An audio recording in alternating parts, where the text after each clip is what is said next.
حضرت یحییٰ علیہ السلام کا قاتل کون تھا اور کیوں قتل کیا؟ حضرت یحییٰ علیہ السلام کے زمانے میں ایک بادشاہ تھا جس کا نام ہیرودیاس تھا۔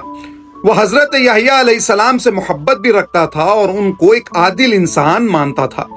اس وجہ سے وہ ان کا خصوصی خیال رکھتا تھا۔ اتفاق یہ ہے کہ بادشاہ غلط کاری پر اتر آیا تھا اور اس نے ایک زانیہ عورت سے تعلقات قائم کر لیے تھے۔ جب وہ عورت بوڑھی ہو گئی تو اس نے اپنی بیٹی کو آرائش و زیبائش سے آراستہ کر کے لے آئی تاکہ بادشاہ اس پر عاشق ہو جائے اور اس سے شادی کر لے۔ اس نے حضرت یحییٰ علیہ السلام سے شادی کے متعلق سوال کیا تو آپ نے دین مسیحا کے تحت جواب دیا کہ یہ نکاح نہیں ہو سکتا، جس کی وجہ سے اس عورت کے دل میں حضرت یحییٰ علیہ السلام کا کینہ گر گیا۔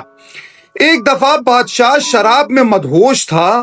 لڑکی آرائش و زیبائش کر کے بادشاہ کے پاس آئی۔ بادشاہ نے اس سے زنا کرنا چاہا تو اس عورت نے کہا، اس کے لیے میری ایک شرط یہی ہے کہ آپ یحییٰ کے سر میرے سامنے پیش کریں۔ بادشاہ نے اس کی شرط قبول کر لی اور حکم دیا کہ حضرت یحییٰ کو قتل کر کے میرے سامنے ان کا سر لایا جائے۔ بادشاہ کے سپاہیوں نے حضرت یحییٰ علیہ السلام کو قتل کر دیا۔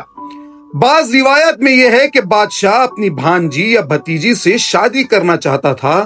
حضرت یحییٰ علیہ السلام نے اسے اس سے منع کیا تھا، جس کی وجہ سے اس لڑکی نے بادشاہ سے حضرت یحییٰ علیہ السلام کے قتل کی درخواست کی تھی۔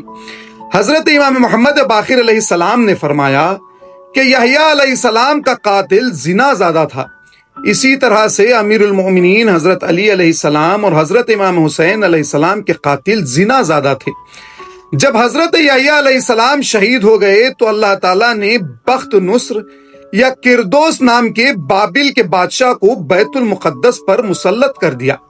اس نے 70,000 افراد کو بیت المقدس میں قتل کیا۔ تب جا کر حضرت یحییٰ علیہ السلام کے خون کا جوش ختم ہوا۔ ریفرنس 100 موضوع 500 داستانیں، والیوم 1 پیج 281۔